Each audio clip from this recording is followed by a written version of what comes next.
തുടർച്ചയായ 6ാം ദിവസവും രാജ്യത്ത് കോവിഡ് കേസുകളിൽ കുറവ്. ആക്റ്റീവ് കേസുകൾ 5012 കുറഞ്ഞു.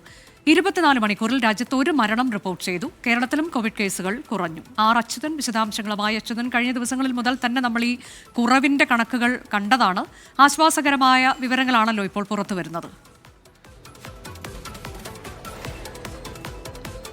അനുജ, തീർച്ചയായിട്ടും ആ ആശങ്ക ഒഴിയുന്നു എന്നുള്ളതാണ്. കോവിഡുമായി ബന്ധപ്പെട്ട ആക്റ്റീവ് കേസുകളുടെ എണ്ണം വർദ്ധിച്ചത് ഒരു ആശങ്ക ഉണ്ടാക്കിയിരുന്നു. പക്ഷേ ആ ആശങ്ക ഇപ്പോൾ ഒഴിയുന്നു എന്നുള്ളതാണ് ഈ കണക്കുകൾ പരിശോധിക്കുമ്പോൾ നമുക്ക് മനസ്സിലാക്കാൻ കഴിയുന്നത്.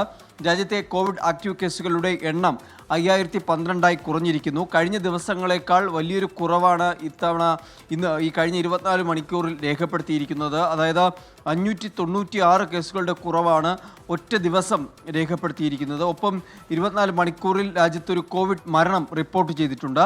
രാജസ്ഥാനിലാണ് മരണം റിപ്പോർട്ട് ചെയ്തത്. അവിടെ കോവിഡ് ബാധിച്ച് മരിച്ചത് 20 വയസ്സുകാരനാണ്.